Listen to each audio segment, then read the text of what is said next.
It's an unfortunate side to the profession that most of us will have to deal with at one point or another in our careers. Someone calls or comes in for an appointment wanting much more than just a massage. Hey guys, Savannah Bell here with My Massage World, and today I want to talk about perverts, creeps, whatever you want to call them. They will eventually find their weaselly little ways into our professional lives. It is up to us to deal with them. But what if there are steps you can take to prevent them from even trying to reach out to you? I've had a few CE students tell me before that they're having issues with getting a lot of these calls and they're not sure why. Oftentimes, they know other therapists in the area that aren't having to deal with it, so what makes them so different?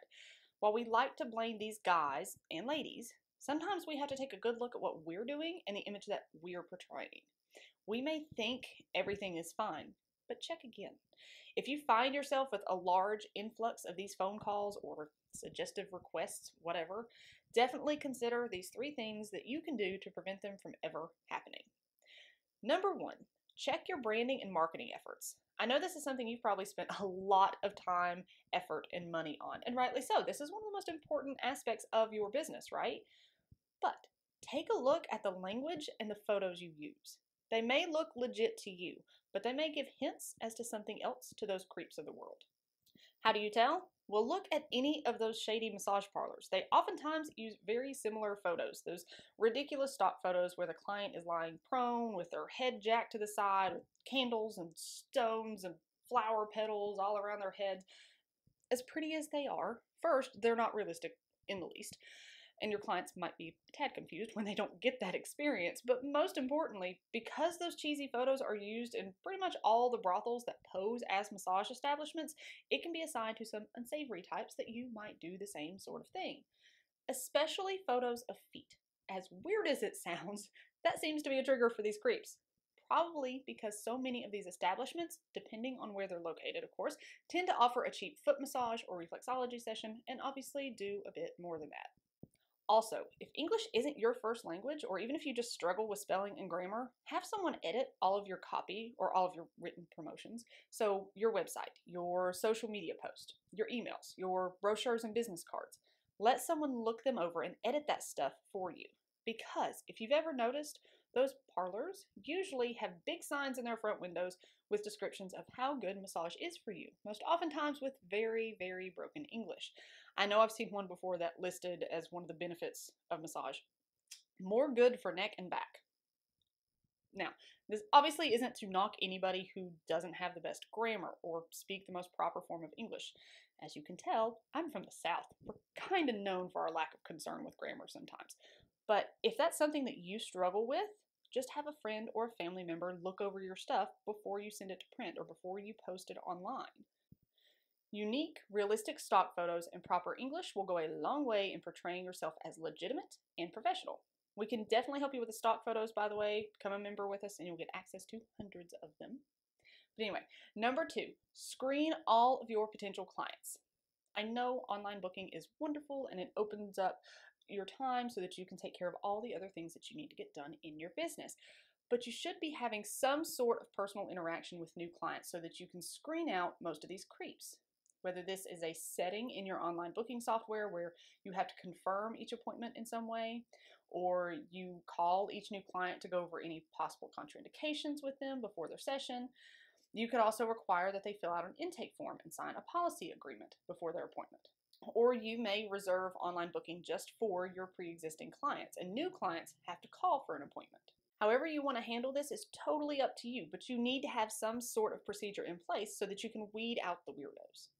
Oftentimes, the simple requirement of filling out an intake form and giving their full name and address, plus signing a policy agreement, is enough to deter the creeps. Having your policies and your conduct expectations listed out on your website and your Facebook page is also a huge, huge deterrent. But some of these guys don't care to share their info and sign whatever, and they still think it's okay to make the dreaded happy ending request. So, talk to each and every new client. Get on the phone and ask them what exactly they're looking for, what results they want to achieve with their massage. If your spidey senses go off or you hear some of the code words that usually indicate that they're looking for a prostitute, not a massage therapist, then simply cancel their session. Tell them that you don't have an appointment available. You have the right to choose who you work on. Also, Don't jump the gun here. Some guys really have pulled a hamstring, or they need a lot of hip, glute, and adductor work. But trust your gut and don't book the ones who give you a weird vibe. It's up to you to screen those creeps out. You may not be able to get rid of them all before they come in the door, but you can probably stop the vast majority. And lastly, number 3, present yourself professionally. One of the quickest ways to weed out these individuals is to present yourself in such a way that they would never think that you would do something so unsavory. While yes, it's important that you're personable and friendly, you also need to make sure your boundaries are very clear from the get-go. Think about every single way that a person can find you. Business cards and marketing materials that you leave around town, your website, Facebook, anywhere potential clients are. How are you presented and how do you present in person? We already talked about your branding, which obviously needs to be professional and exude legitimacy, but also you need to be professional and exude legitimacy. If you want to post pictures on your Facebook page of you out at a club in a tube top and a drink in your hand, fine. But dear Lord in heaven, make that crap private. No, just because you enjoy that sort of thing does not give anybody the right to think that you're a hooker. But guess what? Perverts don't exactly think like normal people. So always come off as professional as possible. I'm not saying you have to be stuffy or robotic by any means, but for example, when you answer the phone, the more assertive you sound, the better. When someone walks in your door, stand up and greet them with a firm handshake and look them in the eye. When you give off this air of confidence and assertiveness, well, that's not usually how women in those brothels behave. From my experience, the therapists who were more meek in nature had the most issues with clients requesting happy endings. Be a badass and own it. And one really, really important thing I want to note here. As much as we hate illegitimate massage establishments that cater to this kind of crap because it gives our profession a bad name, please keep in mind that the women who work there oftentimes are victims. They have been trafficked, sold, and then raped over and over again by these men. Most are not willing participants. They are threatened, they are beaten, and they are treated as property. They are literally sex slaves. There are more than 30 million people in this world right now that are slaves, more than at any point in human history. As individuals and as an industry, it is up to us to fight it. We need to fight this. If you believe one of these places is operating near you, instead of getting mad that your state board and the police aren't shutting it down, even though that would be super convenient, report it to the National Human Trafficking Hotline at the number below. Thanks so much for watching today. As always, be sure to share this video with your colleagues, like us on Facebook, subscribe to us on YouTube, and stay tuned for more videos.